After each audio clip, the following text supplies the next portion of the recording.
Good evening and welcome to the 7 o'clock news here on CNC3. I'm Charlene Ramdani. Good Friday evening. I'm Roger Sant. In the headlines tonight, the Prime Minister announces economist Jwala Rambaran as the country's new central bank governor. A Chinese businesswoman is murdered at her business place in Cunupia. A social scientist lobbies for the removal of the remand yard. Also tonight, Kofi Annan says he's shocked and appalled at reports of mass killings in Syria. And in sport, gold for Kishon Walcott in the javelin at the World Juniors. Top of the news tonight, Prime Minister Kamla Persad Bissessa has announced that Jwala Rambaran is the country's new central bank governor. The cabinet's pick for the crucial financial position was made public in Tobago just before 6 this evening by the Prime Minister herself. Kamal Georges has this story. The Cabinet of the Republic has made a decision to appoint Mr. Jwala Rambaran, financial economist, as the governor of the Central Bank of Trinidad and Tobago. Economist Jwala Rambaran has been catapulted to the top of the most powerful banking institution in the country. But when he assumes his role as the new central bank governor, Mr. Rambaran will create history as the youngest to ever sit in the governor's chair.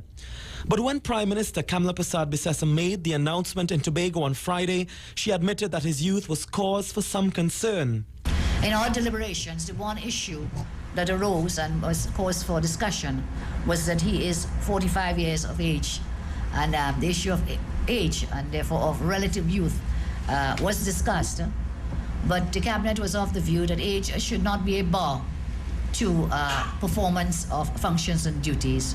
And indeed, we do have a Minister of Government, one of the youngest, who is only 35 years old, the Honorable Delmon Baker himself as a minister. Several of my ministers in this government are persons of who are younger than I am. And so we have never been adverse to promoting and creating and giving opportunities to young persons. In justifying his selection, Prime Minister Kamla Persad Bissessa boasted that he was an outstanding individual with over 20 years professional experience as an economic strategist, having gained his experience in consulting, academia, the private financial sector, and the International Monetary Fund. The promotion returns Rambaran Central Bank, having worked as a senior economist there in 2003 to 2004.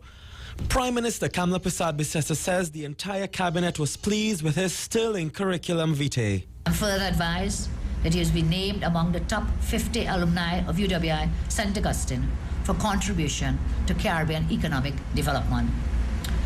He has an extensive knowledge and experience of contemporary global economic and financial issues, an understanding of the institutional environment for central banks and supranational financial institutions, as well as specific expertise in economics, finance, and public policy overlap. Mr. Rambaran is said to have a strong interest in development economics. He has assisted the IMF Executive Board on program designs for its flagship low-income country poverty reduction and growth facility initiative.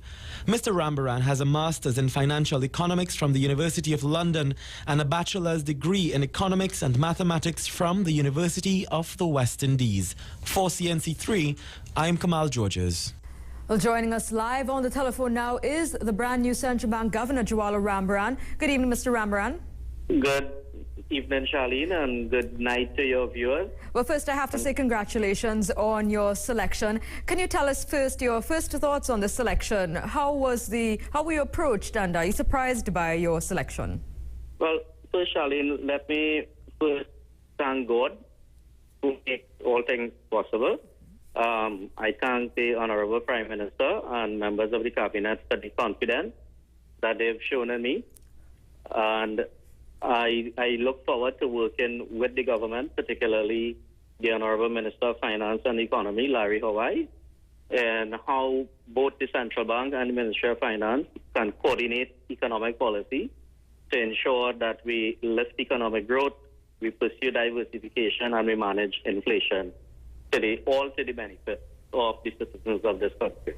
Mr. Rambaran, can I just take you back to a bit? Can you just tell us a little bit as to how you were approached and how you were selected? Well, I don't think there was a particular methodology. I was told that I was among the names considered, and I think all the candidates would have done justice to the position of central bank governor. And in the end, the cabinet made a choice which they considered to be the most judicious choice among those candidates. And well, given your very extensive financial background as an outspoken economist and one who's always kept the population abreast of the state of the economy, even before you get into that office on Monday, can you tell us what's your take on the state of the economy at this time? Yeah.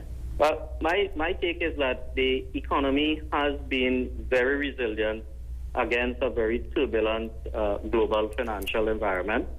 And at the same time, we need some infusion of economic confidence. I'm not of the view that the economy has been in recession. Pockets of economic activity, pockets of cluster that we see that has helped to generate that type of resilience. But we can obviously do a lot better.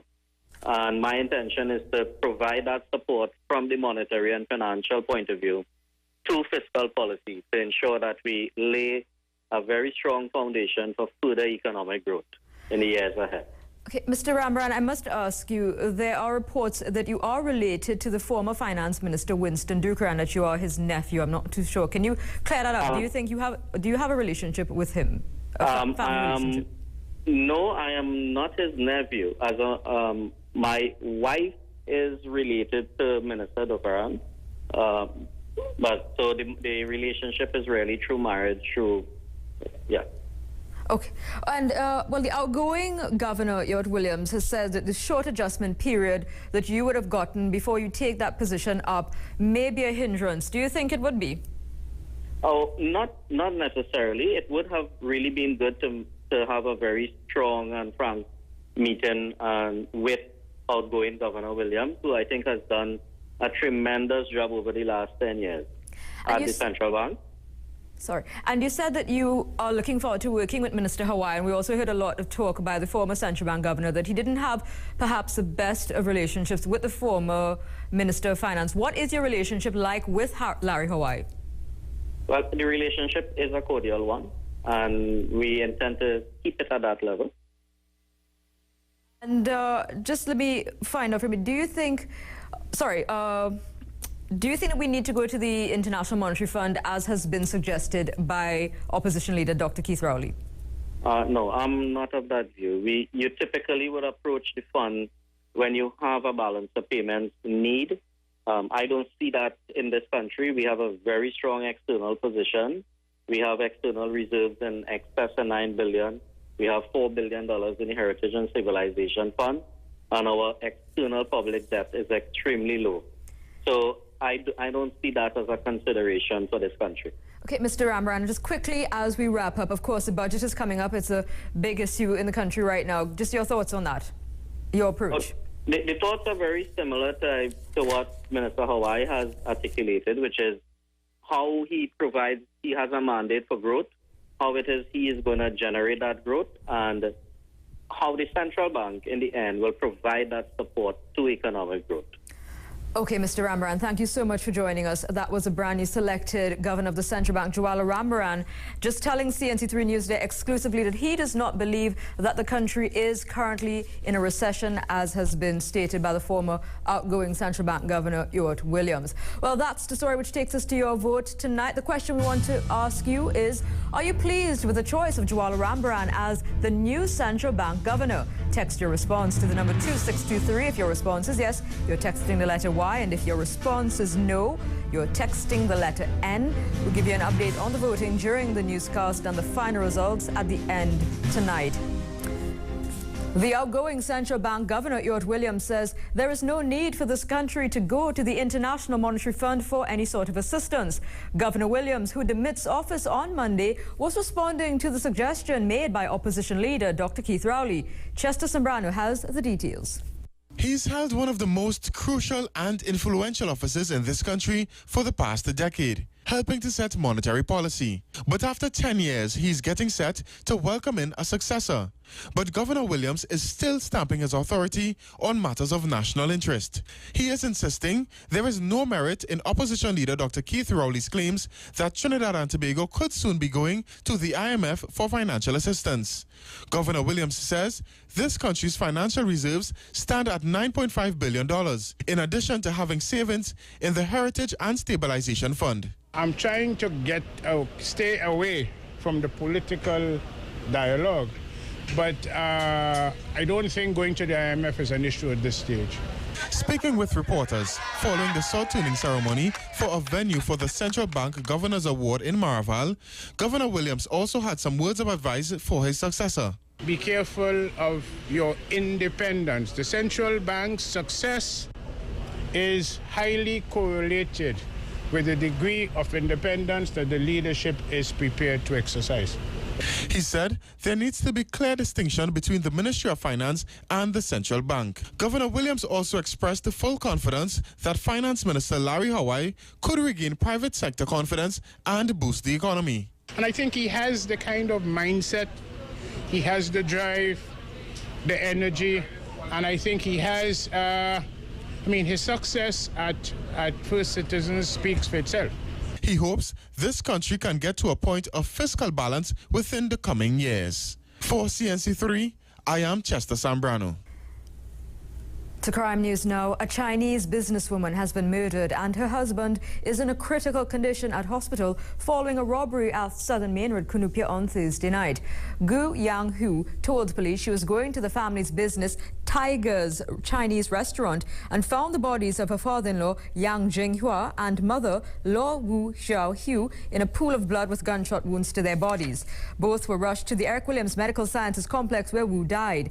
Her husband Yang remains warded in a critical condition. There were no eyewitnesses. Investigators say although there were CCTV cameras at the business place, nothing was recorded. 2 beer bottles found on the counter were seized and investigators are hoping this will help in their investigations. The incident has prompted police to warn business owners and householders to ensure if they install CCTV cameras that they have monitoring capabilities. Child molesters today received a stern warning from the police service to stop their attack on children or the long arm of the law will be coming for them. We have more from Samuel McKnight. The police service says it's been getting new information on ongoing and all reports of child molestation, and what it is finding out has it worried, prompting officers to issue a stern warning to would-be molesters to turn from their ways or feel the full brunt of the law. If you are the abuser, stop now and seek help. We will catch you and you will feel the full brunt of the law. Public Information Officer of the Trinidad and Tobago Police Service, ASP Joan Archie, also issued a stern warning to parents, teachers, and guardians that they too have a responsibility to report cases of abuse. If you are the mother of a molested child and you are listening, and I mean really listening, then I hope that you have the best interests of your child at heart. Report the abuse now. You have a moral and legal obligation to do so. If you are the neighbor next door, a teacher, a friend, or any family member, and you are aware, report it now. ASP Archie explains that in most cases, child abuse is committed by someone the child is familiar with and is afraid to report the incidents. She's urging parents to talk to their children and look for warning signs, which includes changes in their behavior, psychological and physical, depression, suicidal tendencies, regressive behaviors, and sexually transmitted diseases. Parents, you need to talk to your children about what is appropriate and inappropriate touching. Children cannot be expected to know how to respond to sexual abuse unless they have been taught to do so. The child's confusion is one weapon the abuser uses against the child to take advantage of him or her. For CNC3, I am Samuel McKnight. We now join Roger Sant. He's here in studio, as you can see, to tell us what we can expect coming up in our sportscast a little later on. Roger. Thank you very much, Charlene. Well, on the eve of the Olympic Games, a gold medal for Trinidad and Tobago. It happened today at the World Junior Track and Field Championships, and the man throwing up the gold was javelin thrower Keyshawn Walcott. We have his gold medal winning throw plus lots more later in sport. Charlene, you want to wait and stay tuned for that. Back to you. You certainly will. Stay tuned, Roger. Well, let me remind you of tonight's Your Vote question at this time. The question we're asking you to vote on is, are you pleased with the choice of Jwala Rambaran as the new central bank governor? Remember, you're texting your response to number 2623. If your response is yes, you're texting the letter Y, and if it's no, the letter N. We'll give you an update on the voting as we go along in tonight's newscast and the final results at the end. Still ahead on the CNC3 News at 7, a social scientist lobbies for the removal of remand yard. Harry Haranrine cautioned as ATU inquiry adjourns to September. We introduced you to a dog being hailed as a hero. We'll tell you why. And we introduce you to some chess maestros and see how garbage can become art. You have a sense of style. It's elegant. It's chic. It's modern. It's timeless. At Quartz, we have the widest range of furniture to suit any style. So you're sure to find something that's you. Furniture is fashionable, only at Quartz. Bringing value home.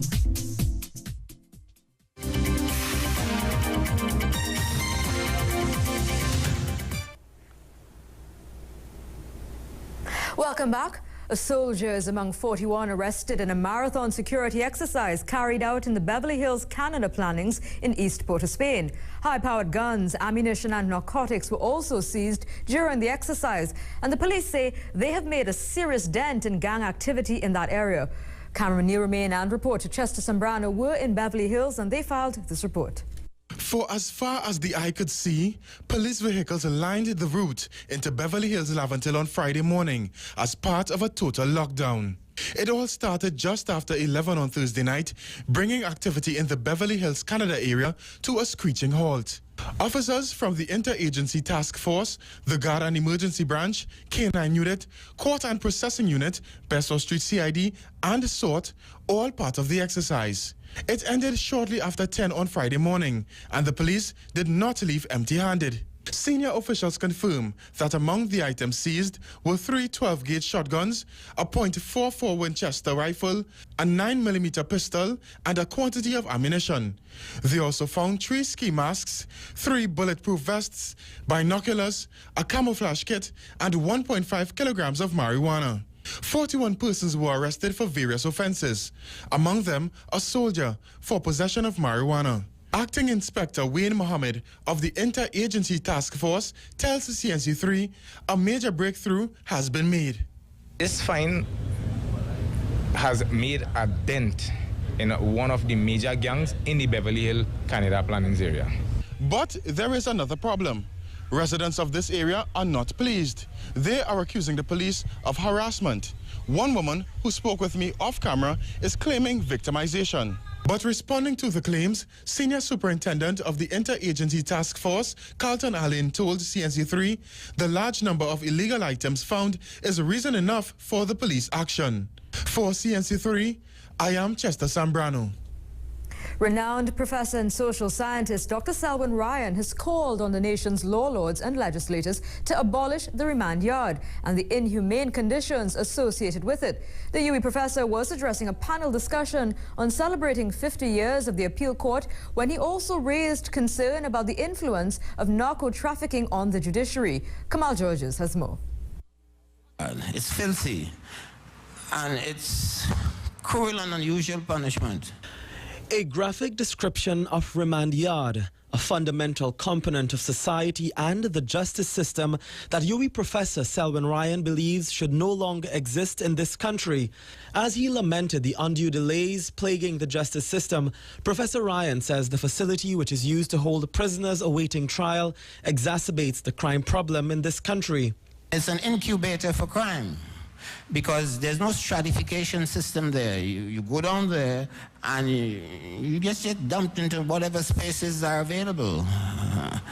and all kinds of things happened there, which I think we should move very expeditiously to address in various ways.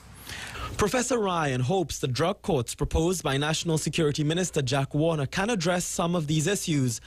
A Pratt & Morgan system, he believes, should be adopted that would dismiss cases after a period of 4 years. But he did not stop there, as he sounded a warning about the potential influence of narco-trafficking on governance and the judiciary.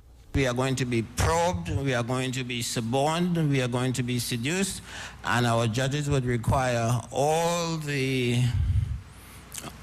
resources, human, moral, and otherwise, to stave off what I think would be a determined thrust on the part of the narco traffickers. Professor Ryan says while he does not subscribe to the view that corruption is widespread in the judiciary, he pointed out that almost 2/3 of the population have little or no confidence in the justice system. For CNC3, I'm Kamal Georges. A warning to the former president of the Hindu Credit Union to temper his comments and only answer the questions that were posed to him. The warning came on the last day of the hearing in the Commission of Inquiry into the failure of the HCU. It was a memorable week at the Commission of Inquiry into the failure of the Hindu Credit Union. For the last 4 days, former President Harry Harnarayan, the man whom many rest the blame for the failure of the HCU, gave his often controversial testimony. Harnarayan finished giving that evidence on Friday afternoon.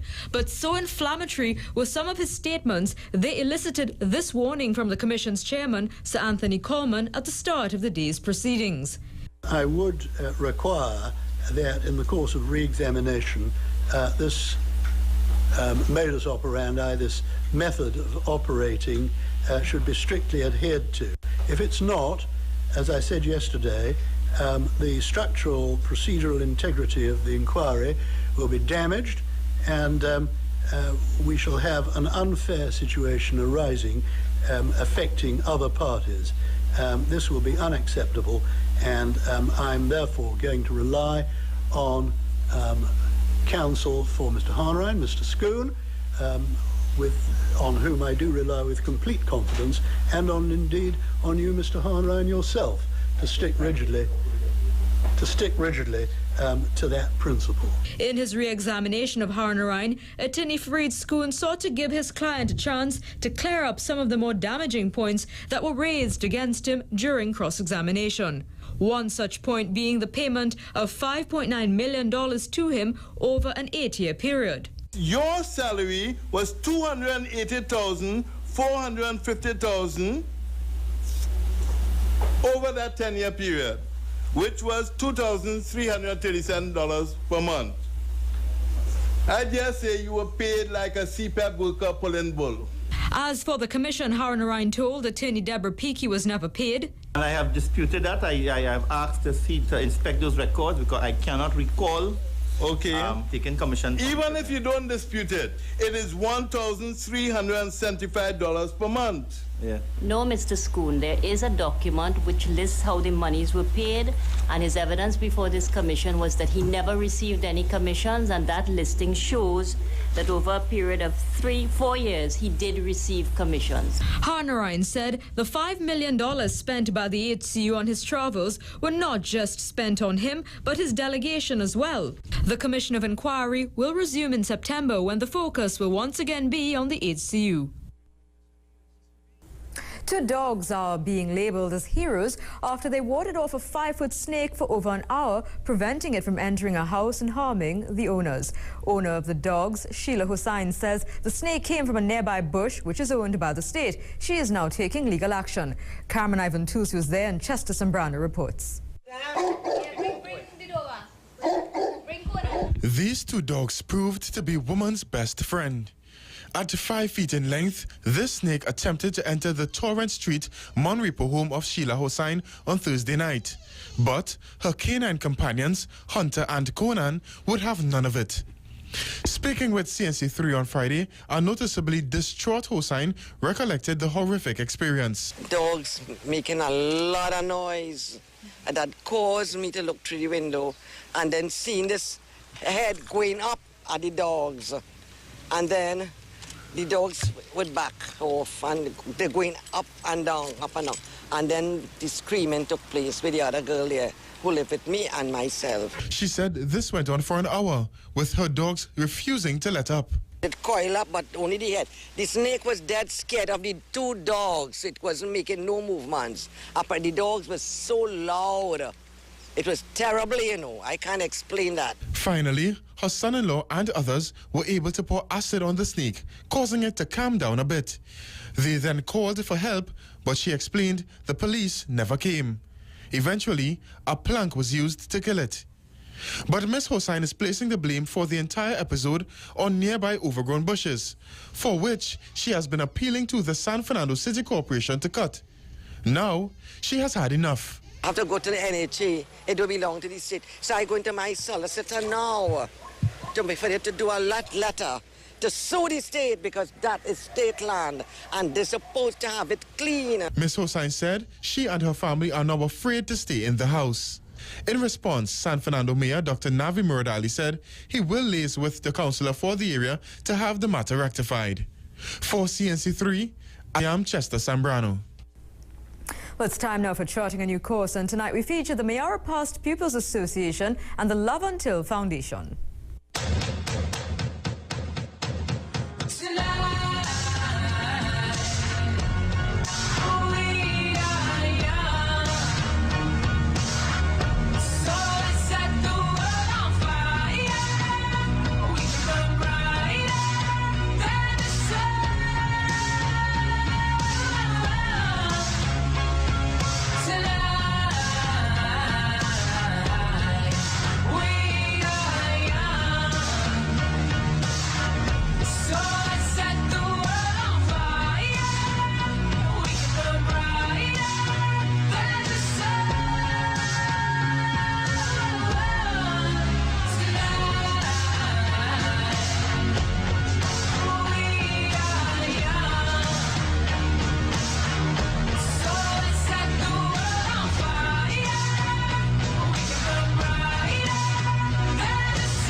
And now for what you saw, where our viewers send us their video and pictures to the email address news@cnc3.co.tt.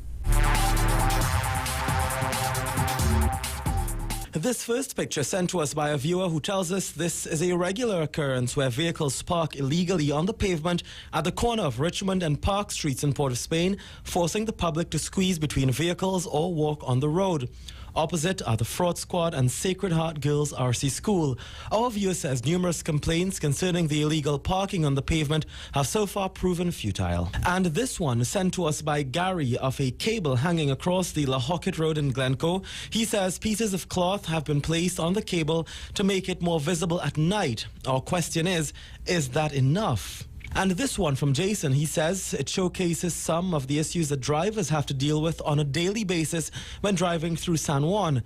There are no parking signs and loading or unloading between 9:30 a.m. and 2 p.m. signs, but these laws are violated daily. Jason says the compound matters. Some drivers regularly make U-turns at the Y junction, not too far ahead from where these pictures were taken. And the third and fourth picture sent to us again by Jason, and he asks, can this tow truck really tow any vehicle? The condition of the vehicle can be dangerous to other road users as debris can fly from this vehicle. We hope the authorities are looking and take note of all your concerns. Well, we look forward to your pictures and your video. Remember, you can send them to the email address news@cnc3.co.tt. So let's get an update on the Your Vote. Let's just get a reminder as to how the vote is for tonight. The question is, are you pleased with the choice of Jwala Rambaran as the new central bank governor? Text your response to the number 2623. If your answer is yes, you're texting the letter Y, and if it's no, the letter N. We'll give you an update on the voting after the Sportscast with Roger and the final results at the end of our news tonight. Let's move right across now to Roger Santi as your Friday night sportscast. Roger. Yes, and who said it was Black Friday today? I don't know. Yeah, Friday the 13th, but it was actually a golden Friday for Trinidad and Tobago in sport. Yes, coming up after the break on the Sportscast, gold for Kishon Walcott at the World Juniors. Final batch of track and field athletes arrived in London, Trinidad and Tobago, to host the Commonwealth Sports Awards. W Connection gets a brand new sponsor, and JT not guilty.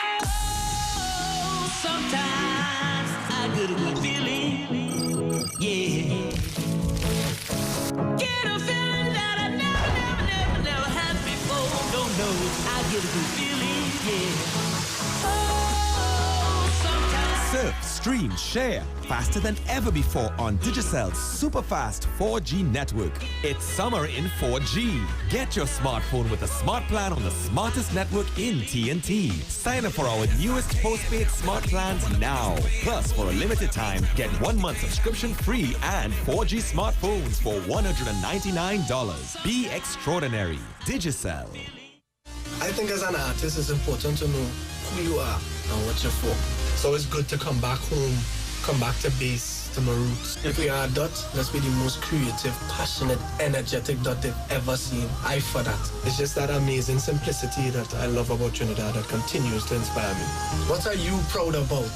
Tell us on Twitter by tweeting I4TANDT. Where there's love for country, there's energy. Where there's energy, there's BPTT.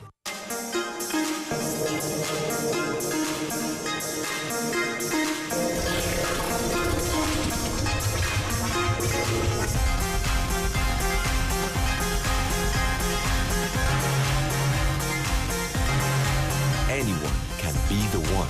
Be responsible and don't drink and drive.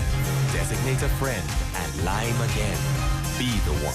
A message from Trinidad and Tobago Beverage Alcohol Alliance.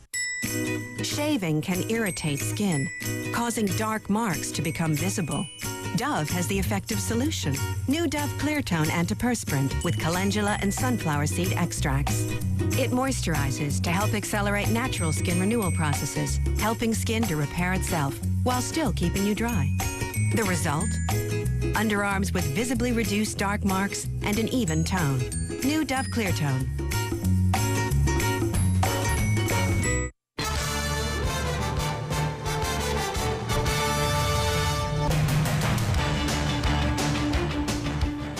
Trinidad and Tobago, take a bow. You won your first ever gold medal at a world event, and more specifically, a throwing event. Keyshawn Walcott from Toho today etched his name into the record books as he picked up javelin gold at the World Juniors in Barcelona, Spain.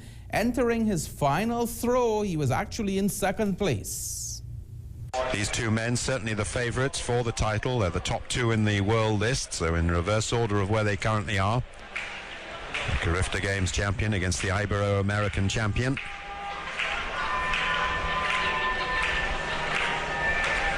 Walcott for Trinidad, last chance in the javelin to move from second to first. Huge throw. He come good right at the end. That may be the gold medal. This man has still to take his last throw. The Trinidad and Tobago team celebrate. The whole of the Caribbean celebrate.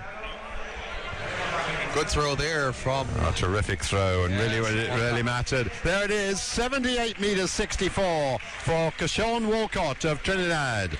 Could well be the gold medal with just one throw left in the competition.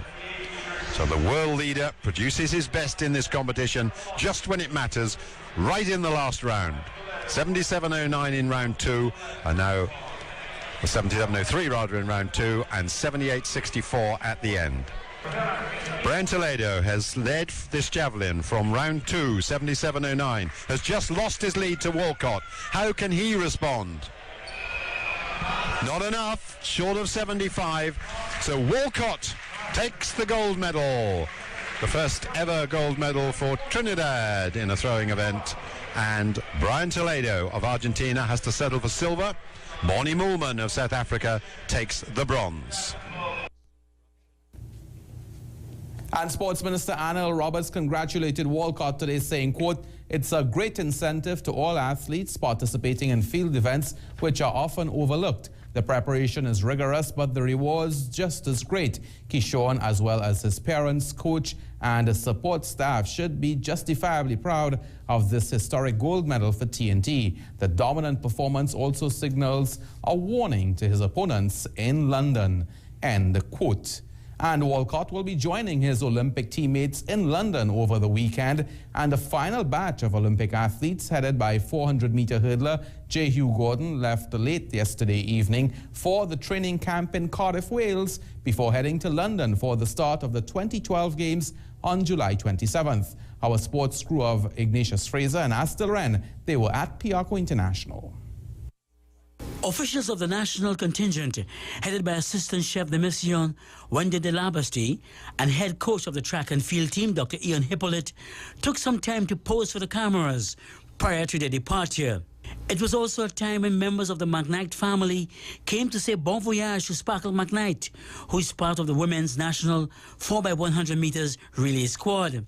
Aspirations are high because, as you know, like as ladies, we have to go and put ourselves out there and make some of ourselves and make Trinidad proud. So, also there were members of the Belil family who came to wish Janelle all the best at the London Olympic Games. Just came out of NC Junior College National Championships, doing a 56 flat. I'm quite confident of going into the Olympics.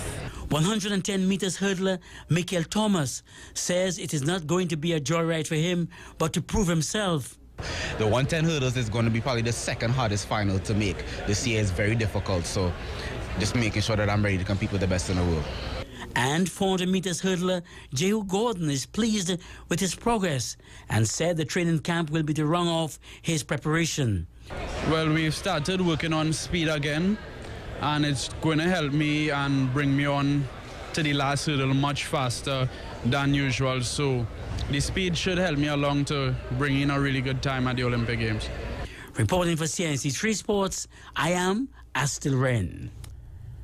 On to cricket now. The selection committee of the West Indies Cricket Board today announced one change to the 13-man squad for the 4th and 5th Digicel One Day Internationals against New Zealand. Regular wicketkeeper Dinesh Ramdin is being replaced by Devon Thomas. It is understood that Ramdin has been excused on account of his impending marriage on Sunday. Thomas, a 22-year-old graduate of the Sajiko High Performance Center, was in good form for the West Indies A team in the recent series against India A. He made 2 half-centuries and held 12 catches. The 4th and 5th Digicel One Days will be played at Warner Park in St. Kitts Saturday, tomorrow and Monday respectively. The Windies lead the 5-match series 2-1, and those games are all live on CNT3 and 105 FM from just about 9:20 in the morning. Meanwhile, Brett Lee has confirmed his retirement from international cricket, but he has declared his intention to play in the Big Bash and the IPL. The 35-year-old had originally planned to retire after the ICC World T20 World Cup in September, but after flying home early from the one-day series in England due to a calf injury, he has decided the time was right to make way for Australia's young fast bowlers. On October 20th, TNT will become the next country to host the prestigious 30th Annual Commonwealth Sports Awards. The ceremony has been adopted as an official part of our 50th year of independence celebrations and was launched today. Jasmine Casmo. The Commonwealth Sports Awards is the awards arm of the Commonwealth Games Federation and, of course, honors excellence among the athletes from across the Commonwealth. Having traveled to Commonwealth nations, the likes of Jamaica, Ghana, St. Lucia, Uganda, Scotland and England, the 30th Annual Commonwealth Sports Awards in 2012 will form part of this country's 50th independence celebrations, spearheaded by the Ministry of Planning and Sustainable Development. High Commissioner of Trinidad and Tobago to Jamaica, Dr. Eva Dloudon, was instrumental in making this a reality after learning that the offer for TNT to bid had not been treated with the urgency she would have liked. I truly believe that in this 50th year of our anniversary of independence, that one of the simplest ways in which to escalate a country like ours into great prominence is through sport. And I feel that we fail to see the opportunities many times. One, Al Hamilton, MBE, who founded these awards some 32 years ago, said that the year of the 30th Olympiad and TNT's 50th independence was omen for the ceremony coming to the region. One of the reasons why the Commonwealth Sports Awards was conceived back in 1980 was to enhance two aspects of us as a people, and that is to look at the legacy that we have. For example, you look at your own icon here from athletics, Hazley Crawford. That happened back in '76. Now, a lot of the youngsters know that's for them, that's a distant past. Should we allow that legacy to become dormant? Reporting for CNC3 Sports, I am Jassi Merik. Pro League club W Connection has acquired a new sponsor. The Central Basin unit will now be known as DirecTV W Connection. The club's president and CEO David John Williams signed on the dotted line earlier today. Also signing on behalf of the sponsor was marketing manager Tamara Raghunath, who stated that the deal will be for 2 years in the first instance to the tune of $1 million. The club used the opportunity to unveil their new kit with the sponsor's logo. And in case you're wondering if DirecTV Trinidad Limited will be sponsoring 2 clubs in the TT Pro League, Brent Boudou, marketing coordinator of DirecTV, gave the answer. We enjoyed a very good relationship with Naughty Stars over the last 2 years, and we still have a very cordial relationship with them. However, we are no longer the team's sponsor. Definitely, I want to take this opportunity to applaud the efforts of Daryl Mahabir, the owner of Naughty Stars, whose commitment to sport and development in the Northeast region is exemplary. Chief Executive Officer of the Pro League, Dexter Skeen, says he was not surprised the club with the reputation as W Connection was able to attract such high-profile sponsorship. Chance that you have chosen W Connection.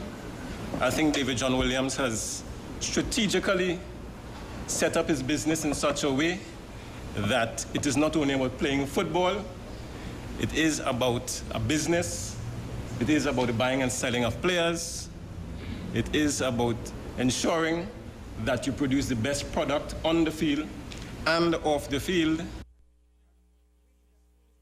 Both DirecTV and the Neil and Masti DirecTV W Connection and Neil and Masti Caledonia AIA will be campaigning in this season's Caribbean Union Club Championship.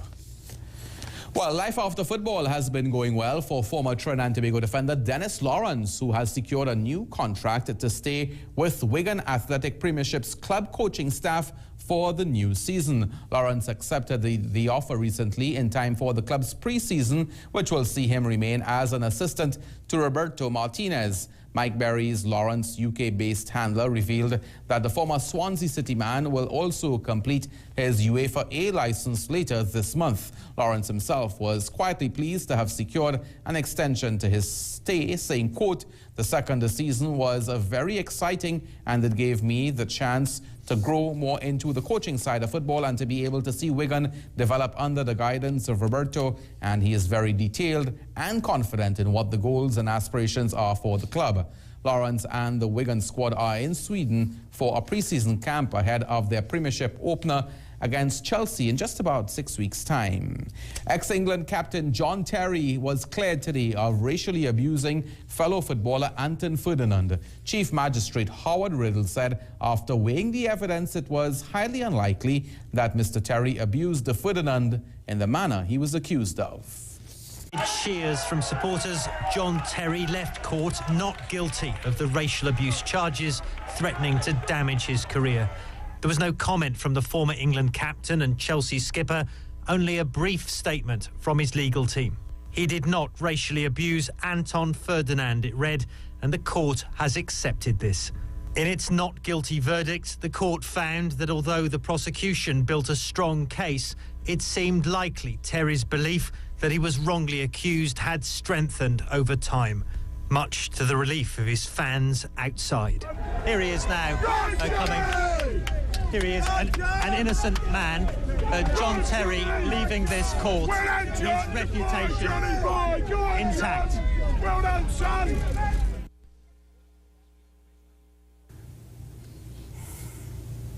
And on a less controversial note, look who is in sweet TNT. If you know the guy on the right, well, that's all well and good, but he's not the person we're talking about. It's the other guy, the one on the left, former French footballer Patrick Vieira. He was spotted at a popular local bar last night where at least one fan took the time to immortalize the moment. Patrick, if you're looking on, and I'm sure you are, welcome and enjoy your stay in TNT. Well, we break our Friday tradition this Friday as we throw up the sports eye. And this, my friends, is history. A gold medal throw for a Trinidad and Tobago field athlete. His name, Keyshawn Walcott, and he has us all proud this evening.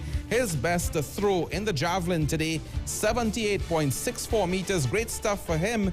And it's our Friday evening sports eye. Yes, indeed. That's it for your sportscast. Charlene, it's back to you. I must have been feeling so good about our Olympic contingent going to London. Yes, Keyshawn will be part of the Olympic team and maybe has a chance to at least get into the javelin finals. Let's hope. I'm more than hoping. I know he will. I feel that we're going to get all the medals that we're going after. All right, Roger, thank you very much. Let's get an update on the Your Vote at this time. The question we're voting on tonight is, are you pleased with the choice of Jwala Rambaran as the new central bank governor? Well, so far, 97% of you have voted in yes. You are happy with his selection, while 3% of you so far are not. Well, remember, that's not the end of the Your Vote. You still have a chance to get your vote in if you're a bit tardy, so be sure to pick up your phone and text in to the number 2623. Well, coming up just ahead tonight, think you have an eye for art? Well, you'd never guess what these pieces right there are made from. And also tonight, these little New Yorkers are already being considered as maestros, and they're not even old enough to drive. We'll have all the details. Stay tuned to CNC3.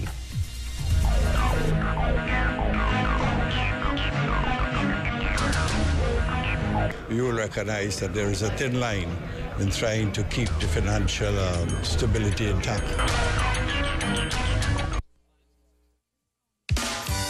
Because he's so beautiful, so friendly, so helpful. Because he's so special, new Purina Dog Chow Healthy Life Nutrition features a family of complete and balanced formulas, so you can choose the ideal one for his age, size, and lifestyle.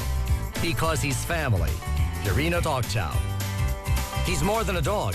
He's a member of the family. I believed in myself. I knew I was going to make my country proud. Was I scared? No. It was my proudest moment. I felt I was on top of the world. What makes me proud about Trinidad and Tobago? The belief in ourselves and the ability to win, despite the odds. What are you proud about? Tell us on Twitter by tweeting #IPortTNT. Where there's love for country, there's energy. Where there's energy, there's BPTT. Get your dream kitchen at Rupnarine Home Centre, now open at corner Front Street and Wrighton Road, Woodbrook. Come in or call us today at 624-7667. Rupnarine Home Centre, your leader in home improvement. Tough on sweat, not on skin. Get powerful 48-hour sweat protection plus quarter moisturizer technology only with Dove Men Plus Care deodorant. Feel the impact of freshness. New Dove Men Plus Care Aqua Impact Deodorant.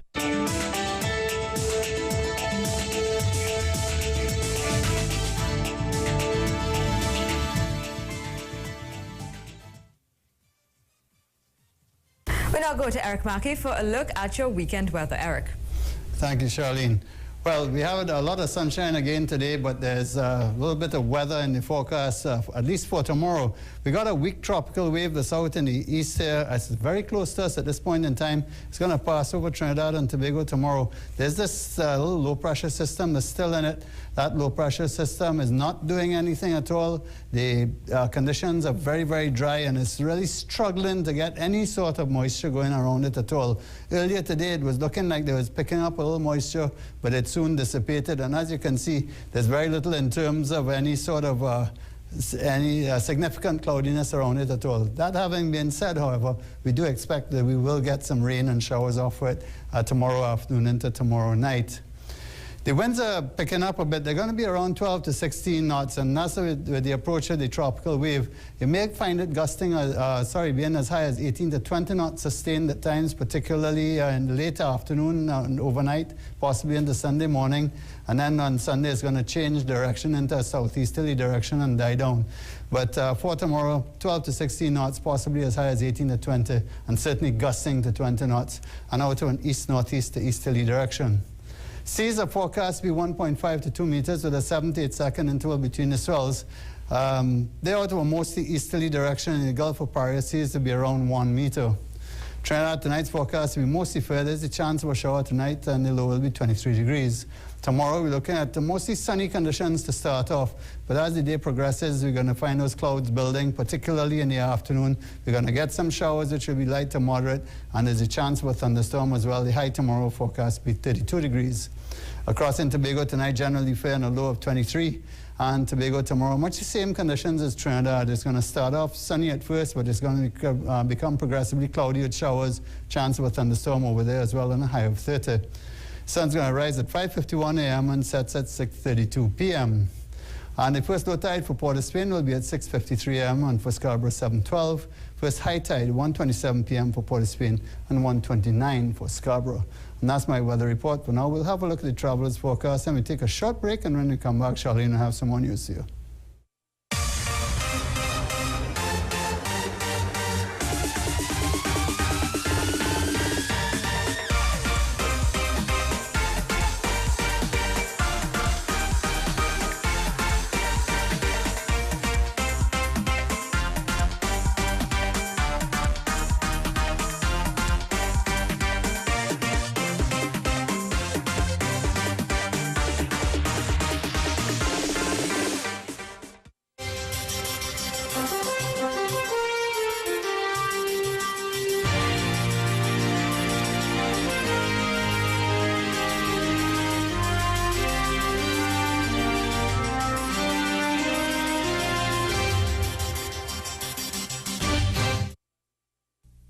Smooth in, frizz out. Suave Professional's Keratin Infusion Shampoo and Conditioner is infused with keratin. It controls frizz for up to 48 hours. Salon proven to smooth as well as Kerastase Ban Oleo Relax.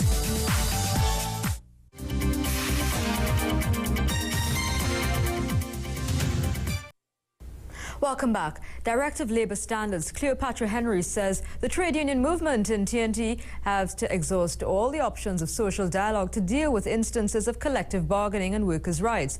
Mrs. Henry is speaking at a press conference with the National Trade Union Centre today. Otto Carrington has more. The industrial relations climate in Trinidad and Tobago is strained as many trade unions launched a war against the government over the 5% wage offer and salary negotiations. Visiting Trinidad and Tobago from Geneva, Director of the Labour Standards Department at the International Labour Organization, Cleopatra Henry, paid a courtesy visit to the local trade union centre here in TNT. Although staying clear from local labour issues, Mrs. Henry says before any serious action can be taken by trade unions, all parties must exhaust social dialogue to solve issues. You need persons that are capacitated, that have the necessary skills and knowledge of the issues around which social dialogue must take place. She says if the trade unions want the ILO involvement, there must be breaches of conventions. Workers are prepared, I think, to make sacrifices as long as when things are good, the benefits, and that's what the ILO is about. Making sacrifices, if you have to make sacrifice, to save the enterprise, to help the economy go through what is at this time a very difficult time in many countries. Trinidad and Tobago is a signatory of over 21 ILO conventions. President of the National Trade Union Center, Michael Anisette, says the labor movement is facing serious issues and needs help. Where decisions are taken at cabinet levels and where the social partners are not involved, that you have an industrial landscape that is very tense. And I will make a special plea here to the government again. I said it in the social dialogue. There is a need for the government to demonstrate in a tangible way their commitment to social dialogue by removing the 5% cap. For CNC3, I am Otto Carrington.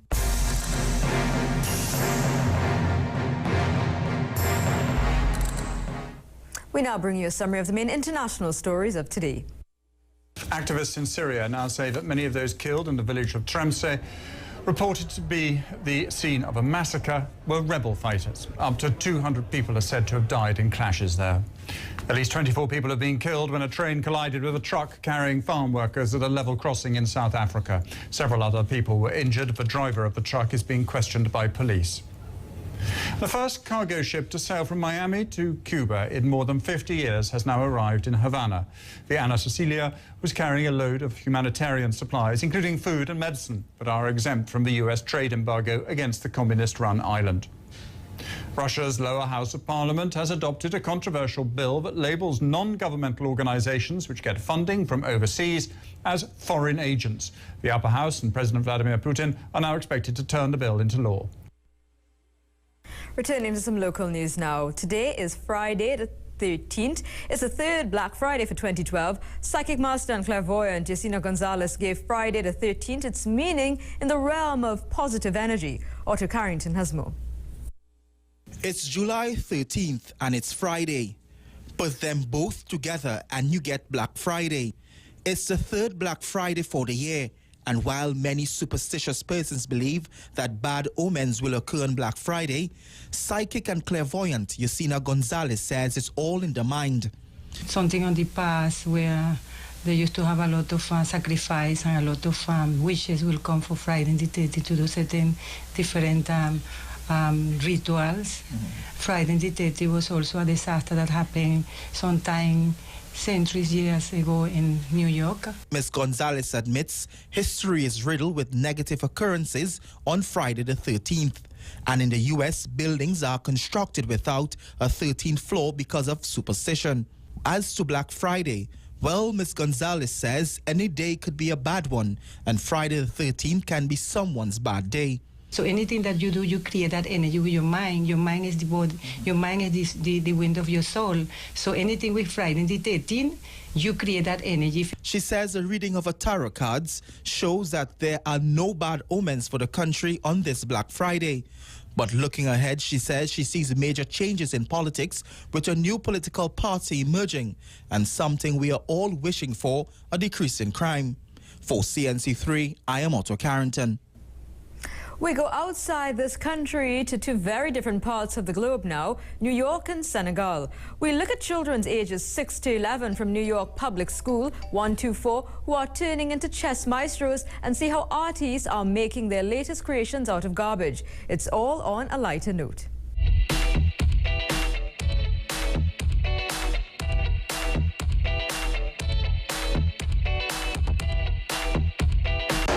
We're located right in the heart of Chinatown, off of the Bowery and Canal Street.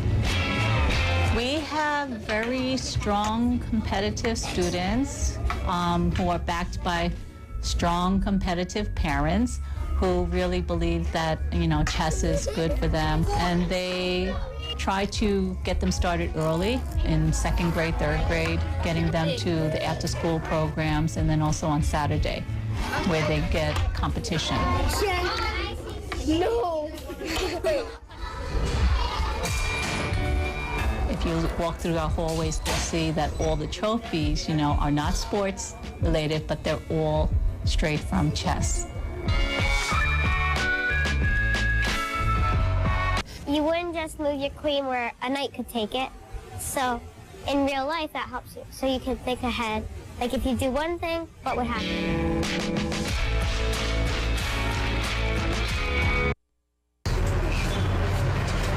This could be a souvenir shop, but it's a place where recycled tins find a new life.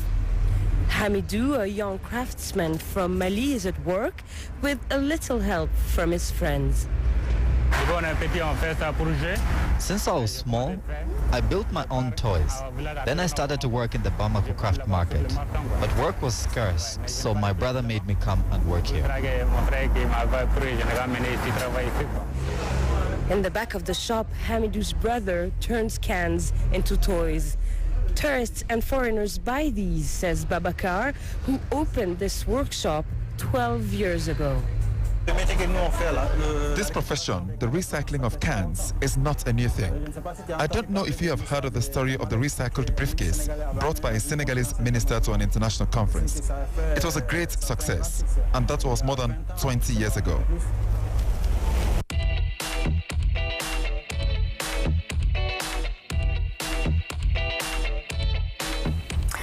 To go, let's bring you the final results of tonight's Your Vote. The question you voted on tonight was, are you pleased with the choice of Jawala Rambaran as the new central bank governor? Well, overwhelmingly 98% of you are pleased. You voted in yes. Well, 2% out of 1,535 viewers voted in no. We now come to the end of the 7 o'clock news on CNC3. Thank you so much.